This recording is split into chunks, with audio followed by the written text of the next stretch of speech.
માળિયાહાટીના તાલુકાના ખંભાળિયા ગામે વસતા આહિર સમાજે એક સામાજિક પહેલ હાથ ધરી છે। તે મુજબ ઘરે ઘરે નહીં પરંતુ ફરજિયાતપણે વર્ષમાં એક જ દિવસે અને એક જ સ્થળે આહિર સમાજના દીકરા દીકરીઓના લગ્ન યોજવામાં આવે છે। આ વર્ષે પણ આહિર સમાજના ચોથા સમૂહ લગ્નનું ખંભાળિયા ગામે આયોજન કરવામાં આવ્યું હતું। સાથોસાથ બારોટના ચોપડે નામકરણ વિધિ પણ યોજાતા તમામ ગામ લોકો આ કાર્યક્રમમાં જોડાયા હતા।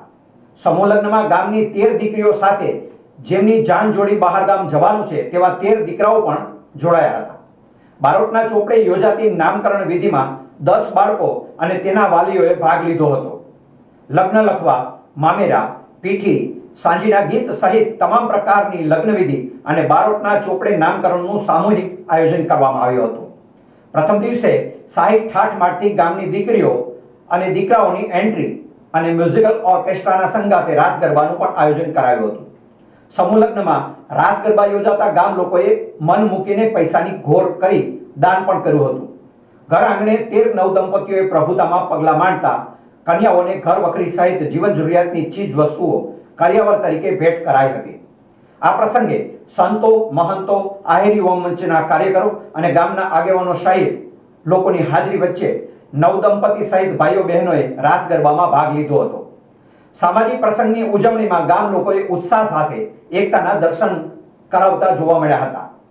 ખંભાળિયા ગામમાં આહિર સમાજના વર્ષમાં એક જ દિવસે સમૂહ લગ્ન યોજી સામાજિક પ્રસંગે ખર્ચ ઘટાડવા અને સમાજમાં એકતા જળવાઈ રહે તેવી પહેલને જૂનાગઢ અને ગીર સોમનાથ તાલુકાના આહિર સમાજે નોંધ લઈ સરાહનીય ગણાવી છે। માળિયા તાલુકાના ખંભાળિયા ગામની અંદર આહિર સમાજ દ્વારા આ ચોથા સમૂહ લગ્નનું આયોજન કરી રહ્યા છે। ત્યારે દર વર્ષની જેમ આ વર્ષે પણ અમારા સમૂહ લગ્નની અંદર કુલ 13 દીકરાઓ અને 13 દીકરીઓ ગામના રીત રિવાજ પ્રમાણે પ્રભુતામાં પગલાં પાડશે। એમની અંદર જોઈએ તો સમૂહ લગ્નની અંદર છે સમૂહ લગ્ન લખવાથી માંડી અને તમામ વિધિઓ અમારે સમૂહમાં જ કરવામાં આવે છે।